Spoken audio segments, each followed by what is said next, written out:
ইসলামী আন্দোলন বাংলাদেশের নেত্রকোনা 2 আসনের মনোনীত প্রার্থী নির্বাচিত হয়েছেন নেত্রকোনার সিংহপুরুষ আল্লামা আব্দুল কাইয়ুম সাহেব। 27 জুলাই রবিবার বারহাট্টায় প্রথম তিনি রাজনৈতিক নেতা হিসেবে আগমন করেন। বারহাট্টা উপজেলা নির্বাহী কর্মকর্তা ও বারহাট্টা থানার ওসির সঙ্গে উপজেলা নেতৃবৃন্দদের নিয়ে তিনি সাক্ষাৎ করেন। এরপর দলীয় কার্যালয়ে আগামী নির্বাচনের প্রচারণা কিভাবে বৃদ্ধি করা যায় এবং ইসলামী রাষ্ট্র কায়েমের জন্য সকল কর্মীদের সক্রিয়ভাবে হাত পাকা মার্কার আওয়াজ ঘরে ঘরে পৌঁছে দেওয়ার কথা তিনি বলেন। আমি সাংগঠনিক কাজ করছি, ভালোবাসার মহব্বত ছাড়া সংগঠন হয় না, আগায় দিতে হয়, ঠিক আছে না? ইনশাল্লাহ কি কন একজন হাত পাকা ফুলাবান্ডির স্লোগানটা শিখাই ভাই, কি কন? এবার যাবে হাত পাকা, এবার যাবে হাত পাকা, এবার যাবে মার্কা আছে রে, কোনসে মার্কা, কোনসে মার্কা, এবার যাবে, এবার যাবে মার্কা আছে, কোনসে মার্কা, এবার যাবে।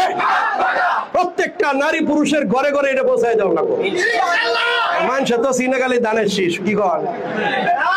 যেমন দানের শীষটা ছিল ফাঙ্কাটা এরকম পৌঁছাইতে হবে কিনা, কি কন? নালে করে কোন মার হাগো কে লাগো, দুইটা জিনিস। এক তো দলের নাম চরমনা ফিরসাবুজুর, সবাই চিনে মোটামুটি ফিরসাবুজুরের দল ইসলাম, আলহামদুলিল্লাহ মাশাআল্লাহ, নারায়ণ তাকবীর। মালনে ল্যাংরা বেটা লুলা বেটা, কি কর? সে কি করবে? ইসলামকে বিজয়ী করার জন্য রাস্তার পাশে বলবে, বসে বসে সারাদিন চিল্লাবে, ভাই একটু হয় কি আল্লাহর কোরআনের আইন চাই, মানুষের আইন দিয়ে বাংলাদেশ চইলা। এই দেশটারে তলাবিহীন জুরি বানাইছে, সুরের দেশ বানাইছে, দুর্নীতিতে চ্যাম্পিয়ন বানাইছে।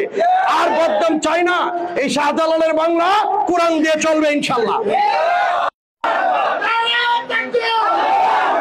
এই সময় নেত্রকোনা ইসলামী আন্দোলনের সভাপতি মুফতি নুরুল ইসলাম হাকিমি, বারহাট্টা উপজেলার সভাপতি হাফেজ শফিকুর রহমান ও বারহাট্টা উপজেলার সবার পরিচিত হাফেজ সিদ্দিক আহমেদ সহ 7টি ইউনিয়ন থেকে আগত ইসলামী আন্দোলনের কর্মীগণ উপস্থিত ছিলেন।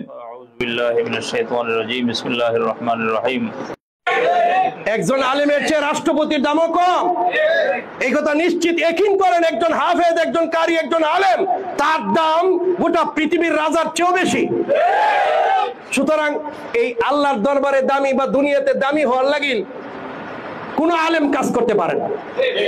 আফজাল হোসেন, প্রথম সকাল 24.com।